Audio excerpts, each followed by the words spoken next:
Ben Fulford, I traveled to Japan to meet you, and I really will not repeat all of your illustrious credentials, but what really impressed me when I was in Japan was the people you introduced me to. The Japanese princess, the criminal warlords, and Asian secret society people, and so forth. I really admire very much both your past, your intellect, and your present contacts.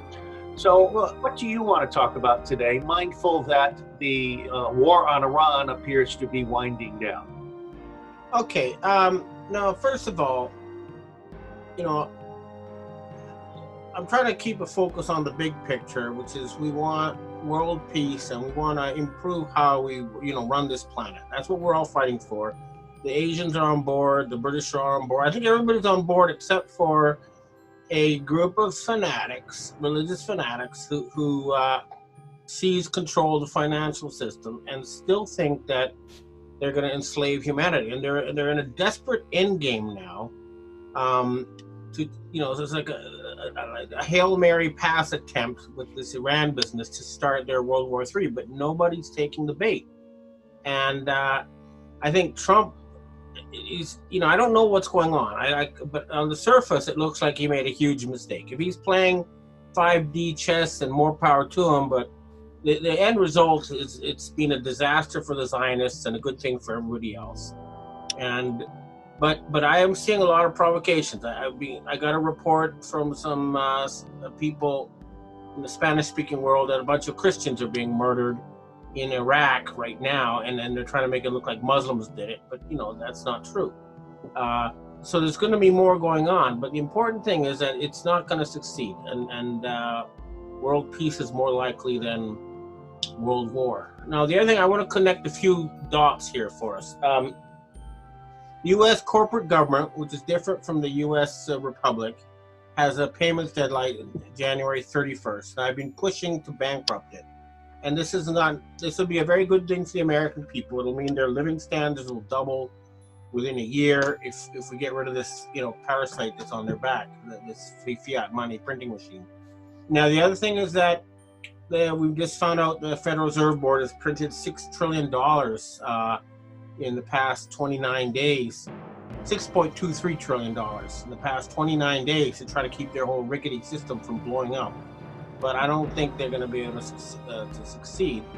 Now, the other thing that's going on, which I'm paying attention to, is that there's been a whole bunch of earthquakes in Puerto Rico, and I looked at the seismographs, and it's clearly they're not natural. So some sort of major attack is taking place there that may be connected because the U.S. corporation was originally incorporated in Puerto Rico. So we may really be nearing the end game here. Knock on wood, cross your fingers and all that other stuff, superstitious or whatever. But I think we really might be near the end game. I hope so. What do you have to say, Robert? Let me throw out a couple of things. Number one, I am watching and I'm hearing reports of the Israelis agitating, arming, and pushing the Kurds, not only in Iraq, but in Turkey and Syria and Iran. I personally believe it's the Zionists that are killing the Christians in order to augment their false flag desperate attempts. That's right. The Zionists kill the Christians and blame it on the Muslims. That's exactly right. And in fact, I personally immediately reported to the Secret Service when Thierry Mason wrote an article in which he said that if Trump is assassinated in the near term, it will be by the Zionists and perhaps aided by Saudi Arabia, and then they will turn around and try and blame it on Iran. So as a loyal, patriotic American, I immediately sent that to both the White House and the Secret Service, and I believe our president is ably protected, but now I think he's as aware as anyone that it's the near enemy, not the far enemy, that is a threat. Now, let me ask you this. What are the possibilities that the general was not actually killed? That this was a reverse false flag of magnificent, incredible proportions, let me finish, that was arranged with the supreme leader after Trump met secretly with Rouhani, who is fluent in English, no witnesses, in New York? It's possible, but I don't know. And when I don't know, I can speculate about, there's all sorts of scenarios you can speculate about, but I try to stick to what I can see. it's very possible they can fake something like that big time these days. And I know that President Rouhani just visited Prime Minister Abe in Japan, and there have been all sorts of peace moves going on. So, but no, Putin is in Syria. I mean, Putin is in Syria, and I think that's part of it. Yeah, but I think that a more reasonable scenario based on what you can actually see is that there was a big move towards a final peace deal, and some Zionists have been trying to stop it, and they're failing. Let me also point out that there are a number of weak indicators, and I've just published update number 10 to our report on this whole thing, which is at tinyurl.com/www.III-no for World War III-no. It looks like this attack on the American base might have been faked. Some of the TV channels are using, and this might be their mistake, not the fact that the attack was faked, but what we're seeing is a replay of rockets that hit Gaza. It's possible, but they do that sort of stuff. But there's another thing. I'm just getting some. As we're talking, I've been asking about the Ukrainian airplane that crashed, right, leaving Tehran for the Ukraine when all 189 people on board died. Now, I've already been told by 2 different sources that it was remotely hijacked and crashed. Now, the question is, who was on it and why? I mean, the Ukraine is sort of a Zionist bastion. And hold on a sec. Yeah, while you're looking, let me point out that the Ukraine is the second largest country in Europe and the second largest nuclear power in Europe. And the Zionists have been working very closely with the American neoconservatives to replace the communist government of the Ukraine with a fascist government that is welcoming of Russian criminal elements that comprise the leadership of the invented state of Israel. Yeah. Anyway, look, I'm gonna, there's a lot going on, but I think what's the bottom line is that a big push was made to start World War III, and it was like a final desperate thrashing of the dying Zionist machine, and that we are headed for world peace. I have a bunch of meetings towards that purpose, but I know that the sane people in the Pentagon and the Vatican and the P3 and the British Commonwealth and the Asian secret societies are all on the same page that we want a world peace, and we don't want a fascist centralized world government, but we do need common rules that we all have to obey, just like they have in any village or any family. And that's what we're working for. Let me ask your quick opinion of Trump. Sylvain Laforest, a Frenchman, has published a brilliant piece about Trump and how Trump is essentially manipulating world perception as he moves toward world peace. That he had to back away from having the obvious good guys like General Michael Flynn, who I'm a huge fan of. And he's now doing more subtle things. Would you agree that Trump, no matter how you perceive him, is actually doing things that might end up with world peace?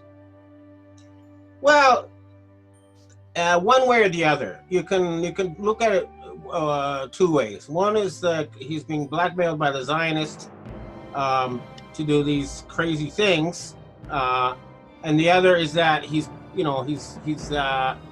giving enough rope to hang themselves with. Either way, the result is the same, because either if he does, get blackmailed into doing crazy things like killing Soleimani, it blows up in their faces. And if he's just faking it all, it blows up in their faces. So either way, the result is the same. It doesn't count. Well, Henry Kissinger did say that the Israel, which is an invented state, would be gone by 2022. And we seem to be on that timeline. I do believe in the forces of history, and I really see world peace coming. So, Ben, is there anything else? I mean, I'm seeing signals that there's going to be a major economic announcement here in the United States in the next 10 days. I'm surprised that the Fed is printing money, since most money is digital rather than paper. Well, when I say printing, it's a metaphor. I don't actually mean they're making physical bills. I'm talking about pumping money into the banks to keep their whole quadrillion, whatever, derivative, thing from collapsing. But it's mathematically doomed, and it's not backed by reality. But some sort of announcement is possible, and we're working towards it. I'll know more towards the end of the month, but clearly something's happening, something's big's in the pipeline. But one last thing I want to say before I go is that the thing that Jews and the people in Israel need to understand is that despite all this Holocaust propaganda, nobody's going to come and kill them, nobody's going to get them. There's no need for a Samson option or anything like that. Everything's going to be fine, and they're going to be liberated. That's all. Nobody's going to kill innocent people, and so it's going to be a good thing, even for those who were brainwashed to the kill. And I totally endorse that. And I've been writing for the Tehran Times since I can't get published in the United States of America. There seems to be a prejudice against former spies who tell the truth here. But the bottom line is that the supreme leader in Iran has come out and said that when he talks about the end of Israel, he's only talking about the invented state of Israel, which is really managed and operated by Russian criminals in exile, as well as American Jewish criminals, including the mega group which funded Epstein, funded 9/11, and so forth. And he's made it very clear that Jews in Israel will be just as protected as Jews in Iran. And I'm looking forward to visiting the synagogue in Iran, where my friend, the former bishop of Jerusalem and the Middle East, has said is one of the most spectacular synagogues in the world, in Iran. So any last parting thoughts? And I promise you, we'll have a black screen that urges people to subscribe to your superb weekly newsletter, which I subscribe to. I value it very much every Monday. And all I can say is I'm having, important face-to-face meetings, to try to get stuff to happen, because I don't trust the digital stuff. It's just too much fakery. There's too much, disinformation. So I'm working with real people who I confirm exist. I know you exist. We met in person.